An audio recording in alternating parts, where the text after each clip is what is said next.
কে আছে কেন বাক স্বপ্নে দেখলাম। কতদিন থেকে বলিতি তোমাকে একটা ভালো হুজুর দেখে না দোয়া খায় করে লা হোক, তুমি কিছুই করতো না। দাওয়াত দিলেও তো গায়ের হুজুররা আসে না। ঠিক আছে, করা লাগবে। এখন ঘুমো, সকালে দেখা যাবে। রাখ, ঘুমো।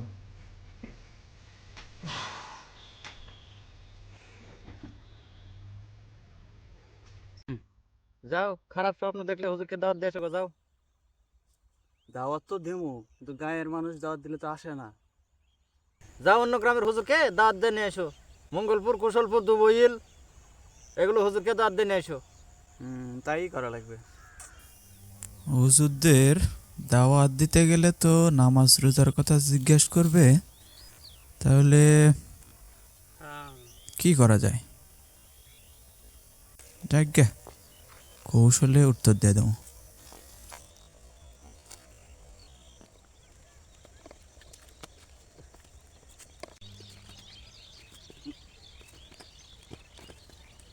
এমনিতেই আমি এক টেনশনে আছি, আপনি এবার রাস্তার মধ্যে ঝামেলা করতেছেন।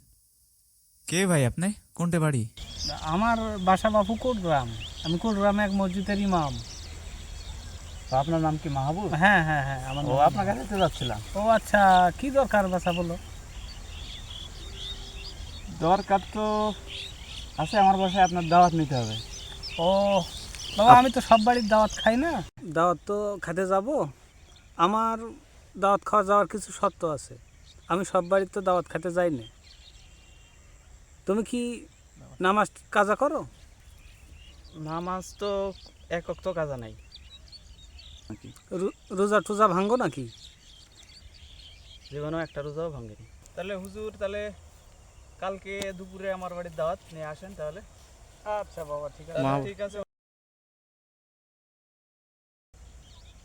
এ ভাই, শুনেন শুনেন শুনেন, হ্যাঁ ভাই। আমি কি একাই যাব না দু একজন নিয়ে যাওয়া যাবে? তা নিয়ে আসেন, আপনার বন্ধু টন্ধু দু একজন থাকলে নিয়ে আসেন, সমস্যা নাই। আচ্ছা তাহলে হুজুর। আচ্ছা। অনেকদিন পর দাওয়াত তো পড়লো, কাক ফোন দি? মুস্তফা হুজুরের দি ফোন। হ্যালো, আসসালামু আলাইকুম। ওয়ালাইকুম সালাম, ওয়ালাইকুম সালাম। এ মুস্তফা হুজুর, আপনি কোনটে? ও, খুশির খবর, কালকে দাওয়াত পড়ছে। হ্যাঁ, 12টার দিকে চলে আসো, একসাথে যায় দাওয়াত খাবো নি। কালকে 12টার সময় যাবনি মাহবুর হুজুর। আরেকটা কথা ছিল, কালকে আমি কি একাই যাব না আর সাথে কাকু নিয়ে যাব? আচ্ছা আচ্ছা, নিয়ে যাবনি।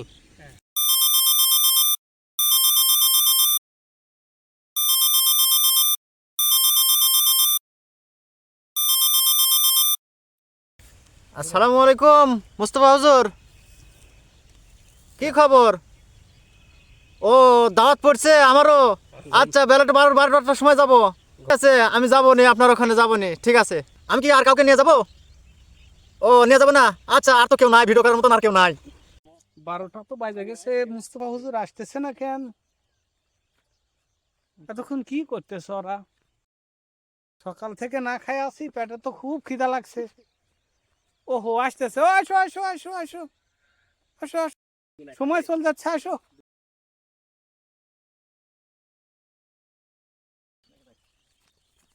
আসসালামু আলাইকুম। ওয়ালাইকুম আসসালাম।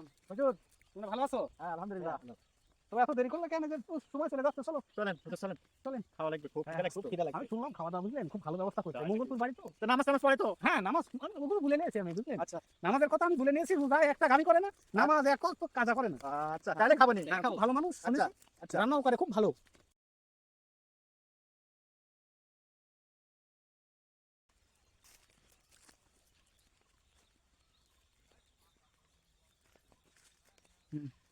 হুজুর, আর কত দূর? আর হাঁটতে পারছি না। আর একটু একটু আর একটু, আসো আসো। আরে বাবা, কয়দিন থেকে না খেয়ে আসো রে। চলো আর একটু, ওই যে এই সামনে চলে এসেছি। চলে আসছি তো। আসসালামু আলাইকুম। রাকিব ভাই, বাড়িতে আসো? ও রাকিব ভাই, বাড়িতে আসো? ওয়ালাইকুম সালাম। আপনাদের ভাই তো বাড়িতে নাই, আপনারা ওখানে বিছানা বিছানা আছে, বসে পড়ুন। আসেন আসেন ভাইজানেরা, বসেন বসেন। আচ্ছা বসেন, বসো। আজকে খাওয়া দাওয়া খুব মজা হবে, বুঝলেন। বসো। আচ্ছা। মুস্তফা ভাই, আমরা যে বাড়িতে খাইতে আসছি এই বাড়ির লোকেরা কি নামাজ টামাজ পড়ে, রোজা টোজা রাখে? তো ভাইকে জিজ্ঞেস করে দিন নাকি। ওর ভাই, হুম, এই ভাইরা কি নামাজ টামাজ পড়ে? আমি ঠিকভাবে বলে নিয়েছি, বুঝলেন? হ্যাঁ। ঠিকভাবে বলে নিয়েছি। এক ওয়াক্ত নামাজ কাজা করে না, একটা রোজা কাজা করে না। খুব ভালো মানুষ, খুব ভালো মানুষ। তারপরও জিজ্ঞাসা করবো নাকি আর বউকে? করেন। জিজ্ঞেস করেন। আচ্ছা, জিজ্ঞাসাই করি। ভাবি, ভাবি কোথায় গেলেন? এদিকে একটু আসা দিনি। বলেন ভাই বলেন। ইয়া বলতেছিলাম কি ভাবি, ওই রাকিব ভাই কি নামাজ টামাজ কাজা টাজা করে? তোমার ভাই বলে দেয়নি? হ্যাঁ, নামাজ এক ওয়াক্ত নামাজই পড়ে না, কাজা কোথায় থেকে আসবে? ভাই কি বাড়ির দাওয়াত পড়লো রে ভাই? আচ্ছা ভাবি, রোজা টোজাও কাজা করে নাকি? কি রোজা আবার কাজা? একটা রোজা থাকেই না, আবার কাজা কতদিন করবে? এই জন্য তো গায়ের হুজুর আসে না, সব বিপদ হয়ে গেছে আমার। বিদেশি হুজুরকে ডাকতে হচ্ছে। ভাই জীবন এরকম ভাই দাওয়াত খাওয়া যাবে না, চলো। কোনোদিন এরকম ভাই আমি দাওয়াত খাইনি ভাই, পালাতে হবে, চলেন।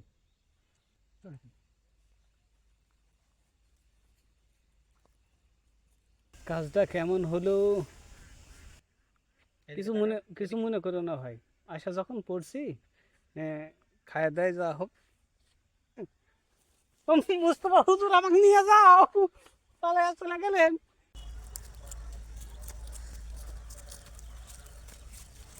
ভাই বড় মাছ বাঁচা গেছে ভাই। হ্যাঁ ভাই, যে জায়গায় যাওয়া হয়েছিল। আরে ভাই রে, ও বাড়ি দাওয়াত খাওয়া মানে চিন্তা করেন ভাই। জাহান্নামের আগুন খাবে ভাই। যে বাড়িতে মানুষের সালাত আদায় করে না, রোজা ভঙ্গ করে, এ বাড়ি দাওয়াত খায় কিভাবে রে ভাই? ইমানই তো নষ্ট। ইমানই নষ্ট হয়ে যাবে রে ভাই। আল্লাহ বাঁচাইছে ভাই আমাদেরকে। হ্যাঁ। খিদাও তো লাগে আছে, খাওয়া হয়নি। যে বাড়িতে যাওয়া হয়েছিল ওই বাড়িতে কি খাওয়া যায়? খাওয়া তো যায় না রে ভাই। কামাল হুজুর, মুস্তফা হুজুর, বলো তিনি কেমন হলো? কেমন হলো? তোমরা চলে আসছো, আমারে বলে আসবা না? হ্যাঁ হুজুর, যে বাড়িতে আমাকে নিয়ে গেছিলেন। আরে আমি কি জানতাম? আমি তো বলেছিলাম ওকে, বুঝলেন? হ্যাঁ আমি তোকে বলেছিলাম যে তুমি নামাজ কাজা করো কিনা, হ্যাঁ। রোজা ভাঙ্গো কিনা। হ্যাঁ হুজুর। সে বলেছিল নামাজও পড়ি, রোজাও রাখি। হুজুর আপনি উঠে আসতেছেন না, না দেখে আমরা দুই হুজুর চিন্তা করলাম যে এ বাড়িতে যদি খাওয়া হয়, সুবহানাল্লাহ নাউজুবিল্লাহ, এ বাড়িতে যে বাড়িতে মানুষ সালাত আদায় করে না, সিয়াম পালন করে না, সর্বনাশ হতে লেগেছিল, সর্বনাশ। এ বাড়িতে খাওয়া মানে জাহান্নামের আগুন খাওয়া, ইমানই আর ইমানই নষ্ট হয়ে যাবে হুজুর। যাক, এসেছো ভালো হয়েছে। তবে আমাকে থুয়ে আসাটা খুব খারাপ কাম করেছো, না বুঝলে? হুজুর, আমরা তো আমি- ভয় পেয়ে গেছি। আমি একা একা কোথায় যাবো চিন্তা করতে পারছিলাম না। ভাগ্যেশ তোমরা ছিলে এখানে। যাক হুজুর, আপনি আসছেন খুব ভালো হয়েছে। তবে এখন থেকে আপনি যেগুলো দাওয়াত নেবেন একটু ভালো করে বুঝে সুঝে দাওয়াতটা নেবেন হুজুর। ইনশাআল্লাহ, আজ তো খুব খিদে লেগে আছে, কি করা যায় বলেন দিন। খিদা তো আমাকেও প্রচুর লাগছে, কি ভাই, করা যায়? ওই যে রাকিব, যে আমাদের যে দাওয়াত দিয়েছিল, ওই যে বেনামাজি, ওই যে আব্দুর রাকিব আসতেছে। ভাই আমরা চলো। শোনো হুজুরেরা শোনো। ইসলামের বিধান হচ্ছে কোনো মানুষ যদি বিপদে থাকে, ভুল পথে থাকে, তাকে সঠিক পথে নিয়ে আসা আমাদের দায়িত্ব।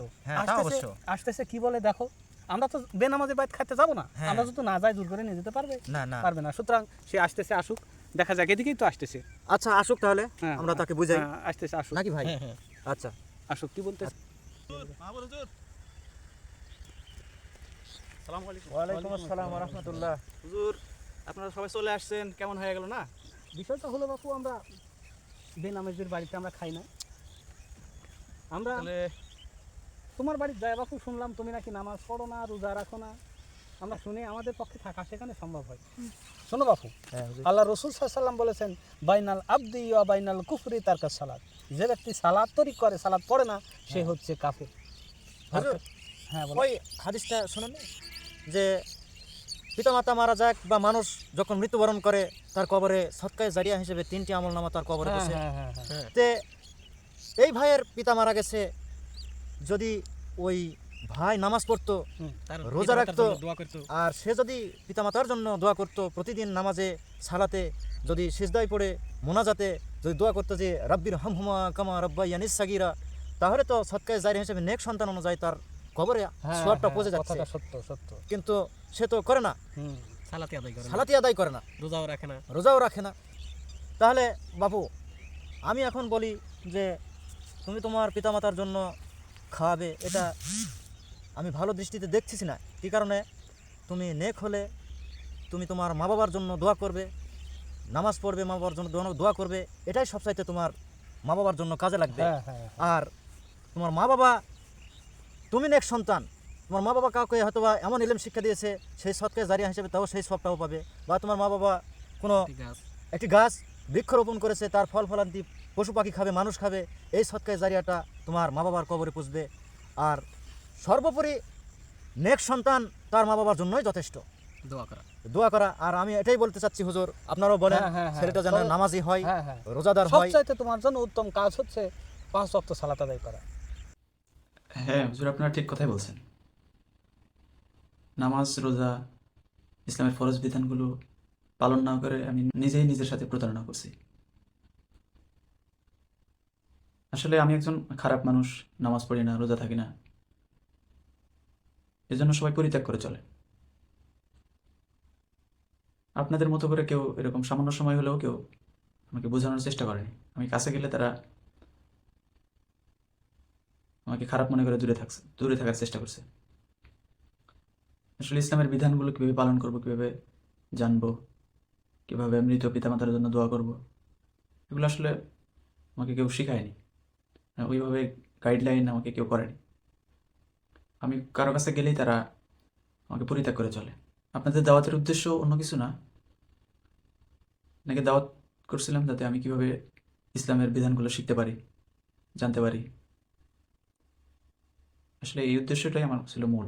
কিন্তু আপনারাও তো প্রায় চলে যাচ্ছিলেন, কি মনে করে এখানে থামলেন, দেখা হলো আর কিছু কথা বললেন। আর এটাই বা কম কি,